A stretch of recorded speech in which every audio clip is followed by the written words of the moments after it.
so we released our last album, Connection Lost, in 2020 during the pandemic, and that meant we never got to play most of it live. So because of that, we just carried on writing sort of straight through the pandemic, and that brought about a pair of EPs, Relicta and Innova. Relicta was the first one, and it was kind of a bit darker and heavier than our previous stuff, more aggressive, certainly more up-tempo, and just a lot more focused as well. With it being an EP, we're able to really hone in on the quality of the songs. And we released that, played a few shows, and then there was a whole bunch more lockdowns and stuff, and we just kind of powered on again with the writing, and released Innova, which was a sort of sister yin and yang thing with Relicta. And it was kind of on the back of those two EPs that we had the sort of explosive growth over like late 2022 and 2023. I think when we'd spent so much time sort of writing for the Connection Lost, we've said in the making of a lot of it was disjointed, wasn't it? So I think when Relicta came about, we were more focused on really what we wanted to do with it. We wanted it to be sort of a lot more aggressive, along the lines of what you and me really grew up on. We wanted that really aggressive sound. And I think we sort of nailed it. I think we nailed it. Yeah, we honed in on our influences. We were more focused with the writing, and we started to collaborate more. We kind of learned from our mistakes with the recording process of Connection Lost and the writing process. I kind of took the learnings from that going forward and did something better.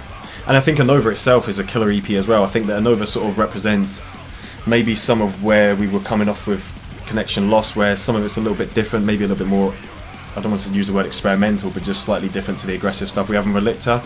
So I think if you put Relicta and Innova together, which we did on Samsara, it's actually a really good, sort of cohesive album. Yeah, I think the two of them, although they're separate EPs and were written separately, they do work together quite nicely as an album. And we actually, as Sean said, we did release them together as a sort of album. We ran out of physical copies of both CDs, and it was too expensive to repress both, but they were both so recent that we still want to have them at shows and stuff. So we decided to bundle them up together and stick on a couple of bonus tracks and stuff there. So there was a re-recorded version of Transcend off our first EP with call-on vocals, and then we did like a symphonic death metal version of Wrath of Loth from that EP as well, and bundled it up all as like as one package, remastered and stuff. It was cool.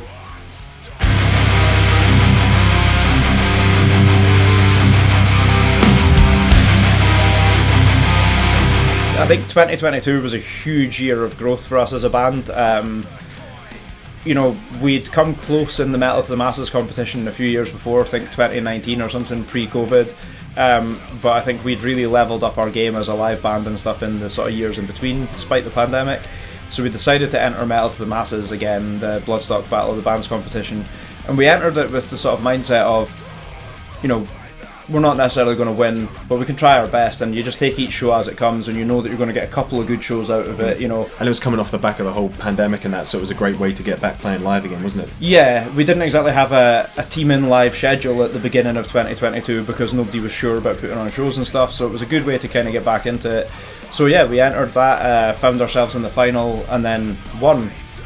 So that resulted in us going down to play Bloodstock, which has opened a lot of doors for us, I think people automatically take you a bit more seriously when you've been on lineups alongside the likes of Lamb of God and Behemoth and things like that. And off the back of that, we also ended up opening for Avatar in Edinburgh because they were also playing Bloodstock. So we've landed a few kind of support slots and stuff from there too.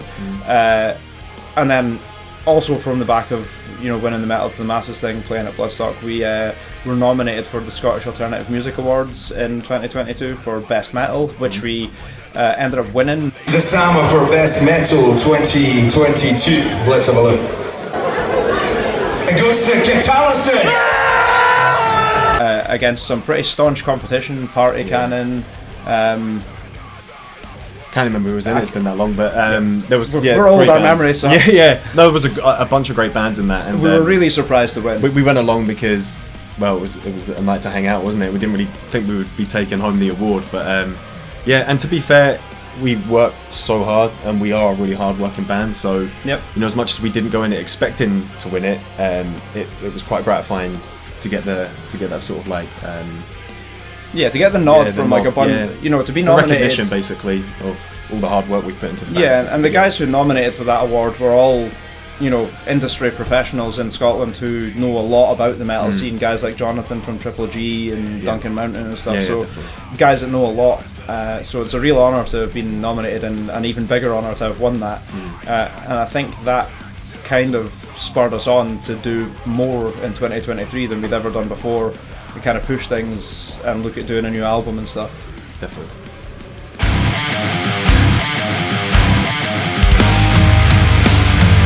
It's not something that you sort of set a plan for.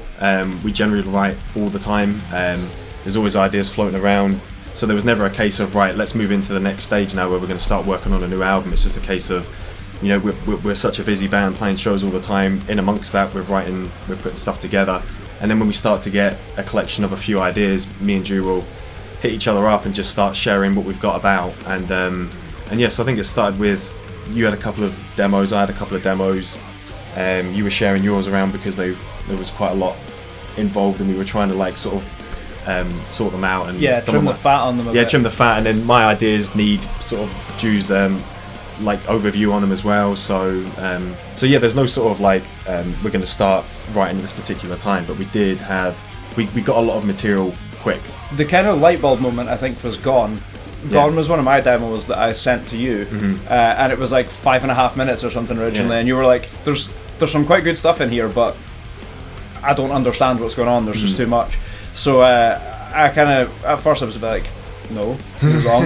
And then I listened to it and was like, nah, he's right. So I just opened up the Pro Tools project and absolutely hacked it to bits. Didn't add anything new, but removed over 2 minutes of the song, just repetition and variations of riffs and stuff like that, and turned it into this short 3-minute thrashy aggressive thing. And once we kind of got into the rehearsal room and jammed that shorter version of Gone, that was the light bulb moment, and from there it was just a total snowball. Yeah, absolutely. The rest of the stuff came together pretty damn quickly. Yeah, definitely. I think because I had demos as well, so I think I had maybe Endless. Make Culpa came later on. Make Culpa was the last song to the album. Never Unseen, because when you put Gone together, so when we were talking about trimming Gone and making a 3-minute sort of quick thrash one, I was like, oh well, I'll try my hand at that as well, and then I put Never Unseen together, so we ended up with 2 really quick ones. Then the whole Kingmaker thing happened, where at practice, we'll jam on riffs and that, and Drew had the verse riff for Kingmaker, which I was really inspired by, sort of in the room. Came up with the sort of just the rest of the song. Well, came up with the riff for the chorus, and after that I said to Drew, "This is great, man. I'm going to go away and work on this and come up with ideas." He said, "This needs to be a 3-minute hardcore thing," because originally the riff was really chunky, and yeah, I tend to splurge all my ideas at once. So when I brought Kingmaker back and started working on it, I presented a 5-minute song, and you're like, "This is not." It's more like I was thinking more like Madball or Hatebreed. And the end result was more like the Blackening era Machine Head, but I'm not going to complain about that in any situation, So it was really, really cool, just taking each other's ideas, working with them, refining them. Definitely, way more so than Connection Loss, as we've gone over many times before. But even with Licked, we started to work together more. But I would say this album, Betrayer, to me, we put so much effort into the writing on this between you and me together. We then present the ideas to Callum, as we always do. He adds his part, then we'll jam it in the room. And I think this is the first, out of everything we've released, this is the first time we've spent a lot of time in the room, jamming the stuff. And there's a lot of stuff that we changed quite late into the process that was totally for the better, and I think that's where we've maybe fallen down previously. Is we're no, the songs are done and that's it. Whereas so Never Unseen, we changed the intro a week before we recorded the final guitars. Yeah, exactly. Make Culpa wasn't even going to be on the record. Yeah. There was another demo that Sean had written. I quite liked the demo, and when we gave it to Callum, he wrote his drum part for it, and when we jammed it in the room, it just was not doing anything for us. And Make Culpa came about because we bought some new gear. Sean chucked together a quick demo to test the tones and stuff with our new gear. It was tentatively called Helix because we bought Line 6 Helixes, and it was literally just a tone test. Sean sent it over.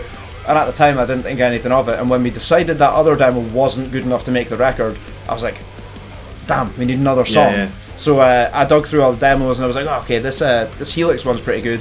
And again, I loaded up the Pro Tools project, chopped it up, took a couple bits out, you know, chucked in a couple of variations on picking patterns and stuff like that, rewrote the chorus lead a little bit, and now it's probably one of the strongest songs on the record. Yeah, absolutely. And I think that's the thing, we've always maybe not pigeonholed, that's the wrong word, but we've always maybe restricted ourselves that when we put a lot of effort into the writing, we'll say this is what we're working on, but because we're so bad for writing all the time, obviously your newer material is more exciting because you've spent so much time with other stuff that you always want to introduce the newer stuff. So May Colbert, to me, when it was presented as the demo for the Helix, testing the Helix patches, I was like, man, this is a good song. But we'd already agreed on the 10, so I was quite pleased when the other one didn't work out and that was brought up. So yeah.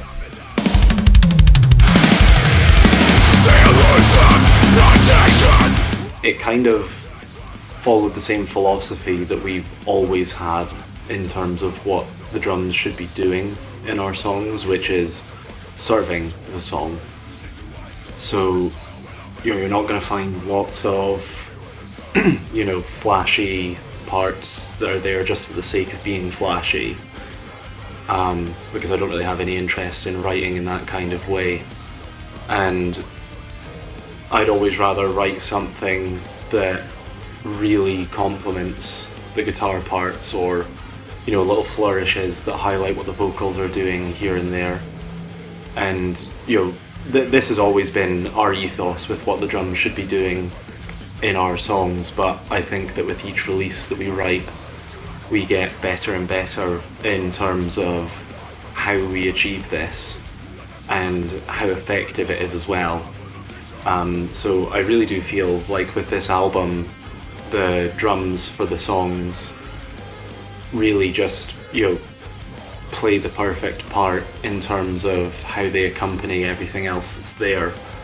And I think this is especially apparent in the fact that my biggest weakness in terms of drumming is speed on double kicks.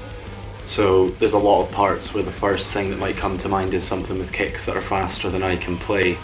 So there's a lot of figuring out what else can be done that is interesting, still serves the song in the same way, but sort of creates that sound that I think we've become a bit more, or that has become a bit more recognisable in our sound.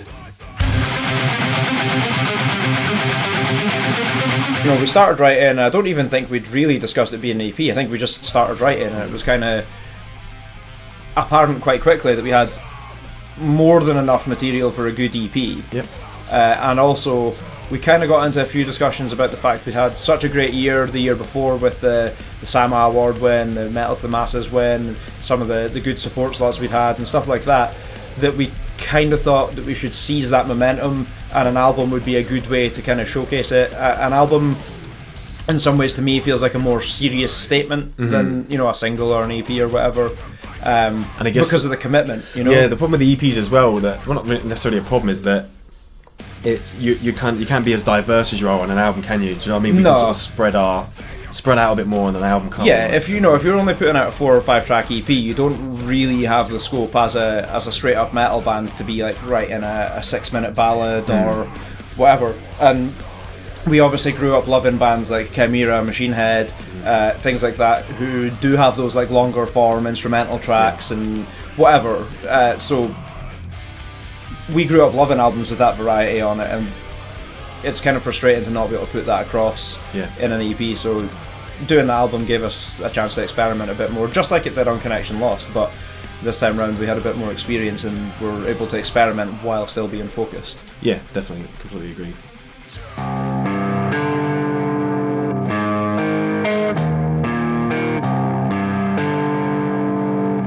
So I think initially when you start writing for something, you don't really have like a theme. It's not like I'm going to try for this, but I think when the material started to come together, I mean, certainly for me, I really wanted to focus on bringing a bit more melody back, more sort of like lead guitar-y kind of stuff, just making it a bit more guitar-y. I don't know how to explain that, but just a bit more interesting parts, maybe trying some new things. Anybody who's listened to our stuff will know that we're a band that broadly wear our influences on our sleeves. We're not ashamed to show that we love the kind of new wave of American heavy metal movement from the early 2000s. But another thing that we really love, that we maybe haven't showcased quite as much in the previous music is We All Love Melodeath, whether that's In Flames, whether it's At the Gate, Children of Bodom, Winter Sun, bands like that. We've all grown up on these bands, or certainly myself, Sean and Callum, and we are the core songwriters. So we were keen to kind of bring that in, that kind of Scandinavian sound a little bit, and not in a way where we wanted to copy those bands, but where we could just kind of showcase our love for that kind of stuff mixed in with that sledgehammer American groove, you know. And it kind of opened the doors a bit to songs like Mea Culpa and Endless with the big melodic choruses and stuff, which we've always done, but I feel like we've done them a little bit differently and a little bit better this time round. I think so, I'd agree with that, And you know, we had a huge focus on like building the vocals the right way. Definitely. You know, the choruses and stuff that Col came up with were great, but we spent a lot of time working out layers of melodies and putting heavy vocals under clean vocals for choruses and stuff, which is something we'd never done before. So and again, that kind of comes from these Scandinavian bands and the influences there, and just so we wanted to bring in more of the range of stuff that we enjoy while keeping the signature Catalysis sound. Yeah, absolutely. It's probably the first time in our history of writing where we've actually changed up maybe some of the way we play riffs and chords and stuff, and just tried to make them a bit more interesting. So I think you can hear that a lot on most of the songs. But I think ultimately the whole album together pretty much nails everything that we ended up really wanting to achieve. Yeah, I mean, it stays true to our thrashy kind of thrashy metalcore groove-ish roots, but brings in a bunch of other stuff, and you know, there's kind of something for everybody there. You know, Gallows is like a straight up groover, not really any melody in that song. Whereas we've got like another version of The Truth, which is piano and strings and violins and whatever, female vocals. We kind of cover all the bases. Yeah, I agree.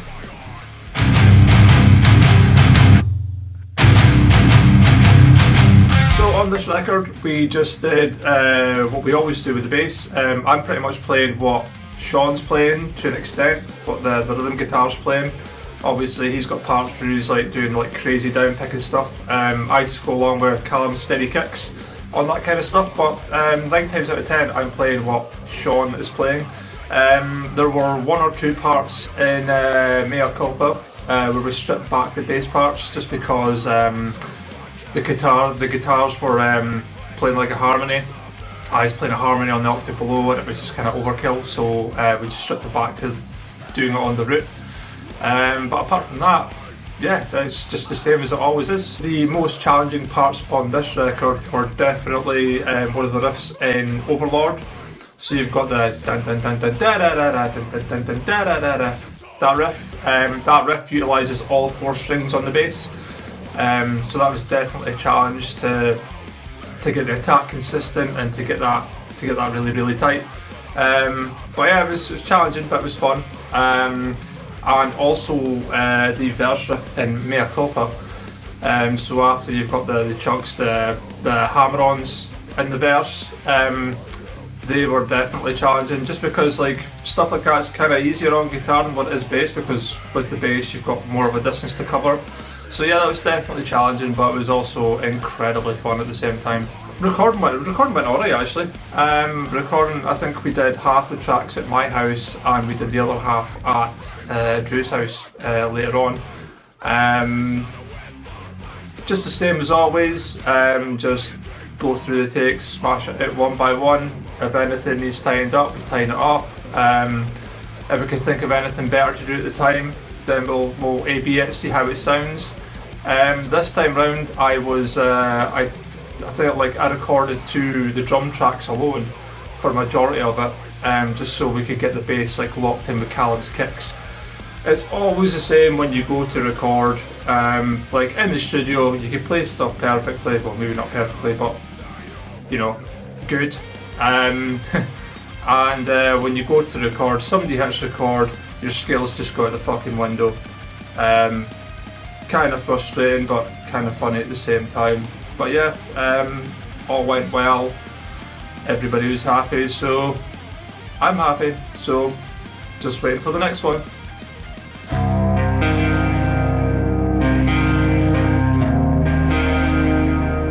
I guess it's a continuation of a theme really on Innova and Relic Tub. we looked at death and life and the kind of connection between them. I think interconnection between us and other people and the life that we live and the world that we live in is kind of broadly the themes of most of my lyrics. This record, I guess I've focused maybe a wee bit more personally on what these different themes look like. But I was really keen to explore guilt and shame and trust and big themes that kind of they really influence the way that we interact with each other, the way that we show our love for each other, and it's a big deal for me. I don't know, Make Culpa deals with shame and guilt, and I wrote Endless as about being a father, really, which is some massive part of my life, not something that really comes into my music all that much, but I really wanted to kind of make its mark there. Another version of The Truth's just a continuation of trust issues and whatnot that came out from the version of The Truth on the Connection Lost album. Yeah, I have to keep it something that I believe in, because that's how you get the real sort of passion and believability from me. I can't fake it, I can't make it look like something it's not, so I kind of have to sing about stuff I care about. I think that's what I've done.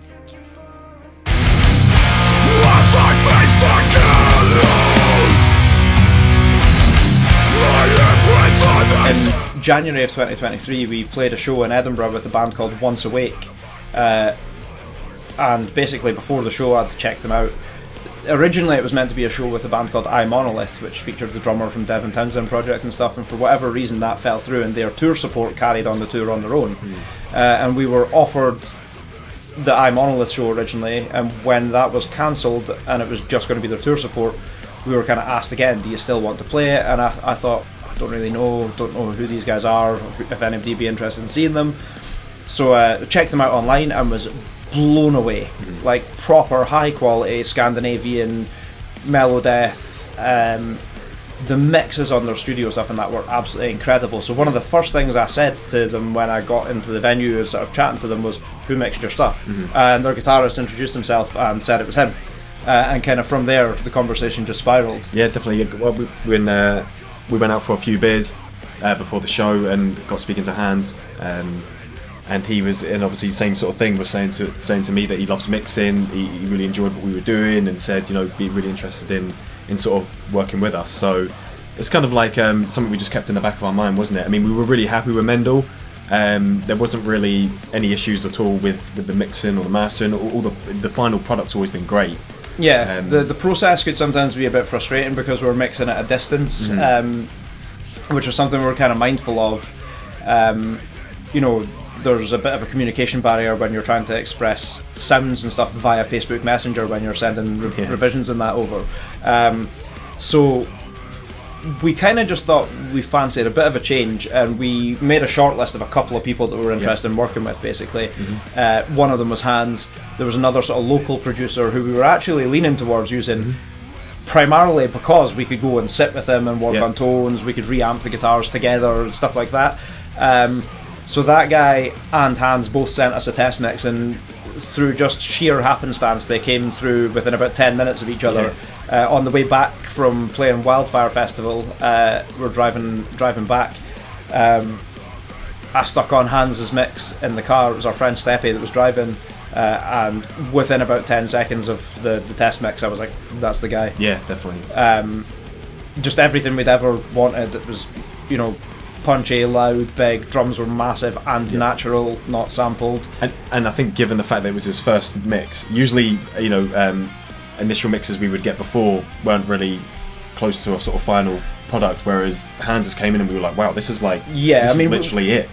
We could have released that single. We could have done, definitely. Like from the test mix. Yeah, there was very, very minor changes, but like we could have put it out and it would have still been the best sounding mix we'd ever released. So so that's how we ended up working with Hans, and I can't see us changing that at any point soon. No, absolutely.